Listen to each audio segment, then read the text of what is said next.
शिव मंदिर में जाकर गलती मत करना। कोई भी सामग्री आप भगवान शंकर को अगर समर्पित कर रहे हैं, जैसे केला ले गए, पपीता ले गए, या कोई आप खाने का सामान ले गए, या आप कोई वस्तु या दिया बत्ती ले गए, कभी भी ध्यान रखना जलाधारी के ऊपर वो केला या फल या सेव फल या नारियल या जो भी सामान है वो जलाधारी पर कभी मत रखना। क्यों? जलाधारी पर अगर हम कोई फल वगैरह वस्तु रखते हैं तो हमारे ऊपर भार बनता है।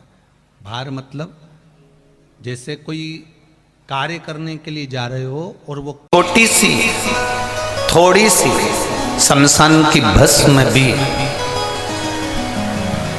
यदि उनके शिवलिंग को स्पर्श कर लेती है, थोड़ी सी भस्म,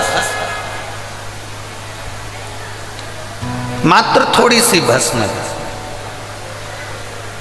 अगर उनके शिवलिंग को स्पर्श कर लेती है, उनके शिवलिंग का स्पर्श मात्र कर लेती है, और वो भस्म भी स्पर्श मात्र करने से इतनी पवित्र हो जाती है कि वो कुबेर का भंडार भर देती है। तो जरा विचार करिएगा कि एक फूल, एक पत्ती, एक धतूरा, एक थोड़ा सा पत्ती पुष्प भी शंकर भगवान के शिवलिंग पर चढ़ता है तो हम उस फूल पत्ती को जमीन पर नहीं फेंकते।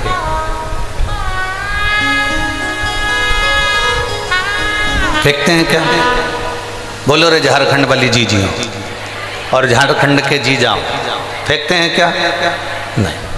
अगर वो फूल पत्ती भगवान शंकर पर चढ़ गई, कोई पुष्प चढ़ गया, कोई दुर्वा चढ़ गई, कोई पत्ती चढ़ गई, कोई बेलपत्र चढ़ गया, कोई साधारण पत्ता चढ़ गया, कोई पुष्प चढ़ गया, हम उसको पाँव में नहीं आने देते, हम उसको फेंकते नहीं हैं, हम उसको रोड पर जमीन पर उसको पटकते नहीं।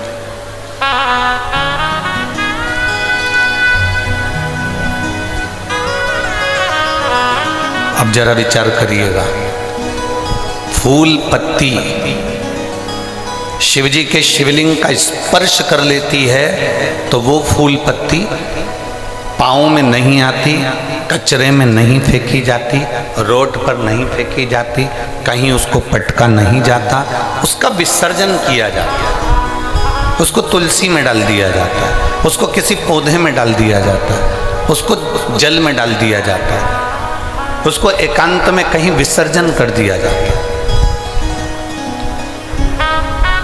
जरा विचार करिए, एक साधारण सी पत्ती, एक साधारण सा पुष्प शिवजी के शिवलिंग का स्पर्श कर लेता है तो वो पाँव में नहीं आता, वो कचरे में नहीं जाता, वो गटर में नहीं जाता, वो गंदी जगह पर नहीं जाता।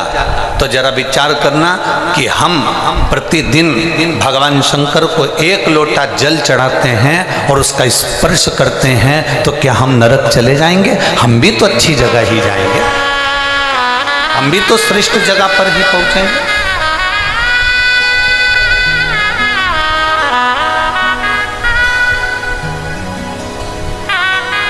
और जिसको भगवान देवाधिदेव महादेव जिस पर करुणा करना चाहते हैं, जिस पर मेरे देवाधिदेव महादेव कृपा करना चाहते हैं, जिस पर भगवान देवाधिदेव महादेव दया करना चाहते हैं, उसको खींचकर मेरे देवाधिदेव महादेव अपने पास में बुला लेते हैं। मेरे शंभु, मेरे त्रिकालदर्शी, मेरे कैलाशी, मेरे अविनाशी, मेरे शंकर उसको खींचकर अपने पास में बुला लेते हैं। और बड़े किस्मत वाले हो आप सब, अपने अपने घर पे जाके नजर उतरवा लेना कि माघ के महीने में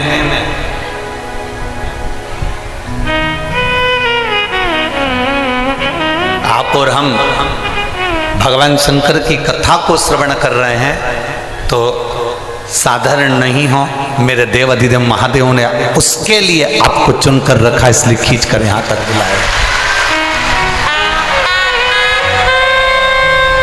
और शंभु शरणे पड़ी माओ घड़ी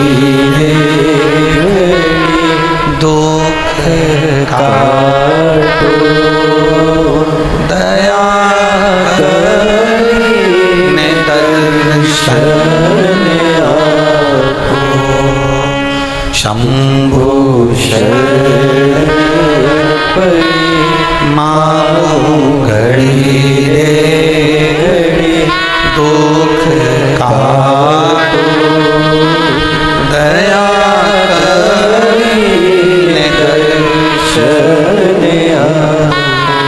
शिव अगर पकड़कर तुमको यहाँ तक लाए, भगवान शंकर अगर आपको यहाँ तक लेकर आए, भगवान शिव यदि आपको यहाँ तक लेकर पहुँचे हैं तो उसकी कृपा ही है, उसकी दया ही है। पत्र भी लिखते हैं, ऐसा नहीं कि पत्र नहीं लिखते, कई लोग पत्र में लिखते हैं, गुरुजी हम 4 महीने से मंदिर जा रहे थे, गुरुजी हम 3 महीने से मंदिर जा रहे हैं, हम 5 महीने से मंदिर जा रहे हैं, भगवान तो हमारी सुन ही नहीं रहा। भगवान से हमारा कौन सी दुश्मनी है जो भगवान ने सारा दुख हमको दे दिया, भगवान हमारी सुन ही नहीं रहा।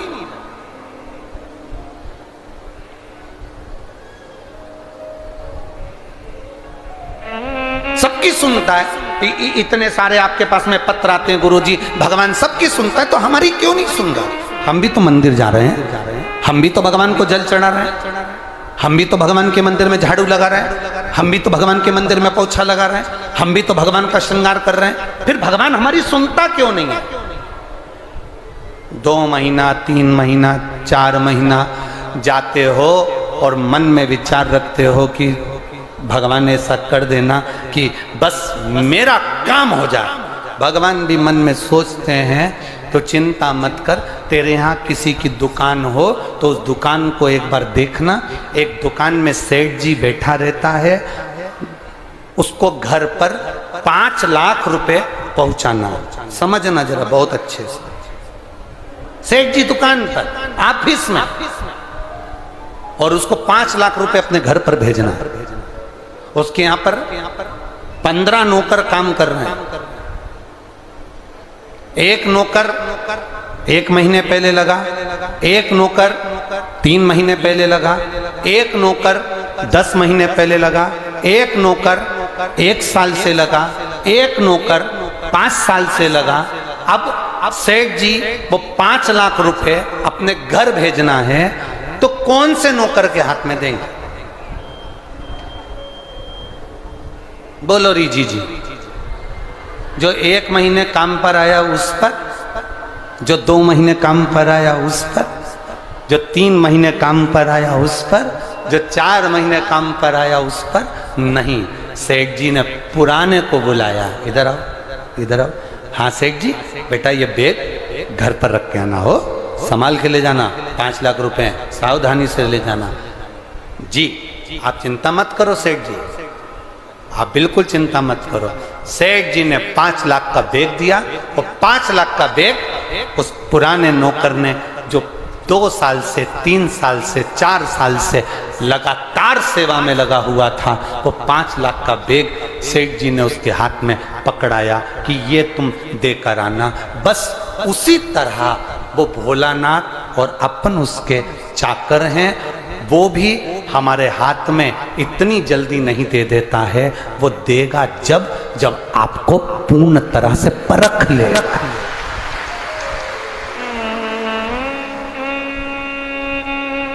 आपको पूर्ण तरह से जब वो परखेगा तब वो देगा। और आप क्या करते हो? 1 महीना मंदिर गए, 2 महीना मंदिर गए, भगवान से प्रार्थना कर लेते हो, भगवान हमको ये दे देना, भगवान हमको ये दे देना। तुम 1 महीना मंदिर जाके मन में सोचते हो कि जमीन में से कहीं गड़ा हुआ धन का हंडा निकल जाए, तो ऐसा कोई महाराज हो जो धन का हंडा निकाल के दे दे तो हमको भी बता देना। नहीं, अपने कर्म को करो, अपनी मेहनत को करो, अपने परिश्रम को करो। और जितना जितना तुम कर्म करोगे, जितनी जितनी तुम मेहनत करोगे, जितना जितना तुम परिश्रम करोगे, और भगवान के प्रति जितना जितना तुम्हारी दृढ़ता, जितना जितना तुम्हारा विश्वास बढ़ता चले जाएगा, जितना विश्वास बढ़ेगा तुम उतने भगवान के नजदीक आते चले जाओगे। फिर तुम्हारा दुख तुम्हारा नहीं रहेगा, फिर तुम्हारा दुख बाबा देवाधिदेव महादेव का खुद का हो जाएगा, क्योंकि तुम्हें दुखी नहीं देख सकते।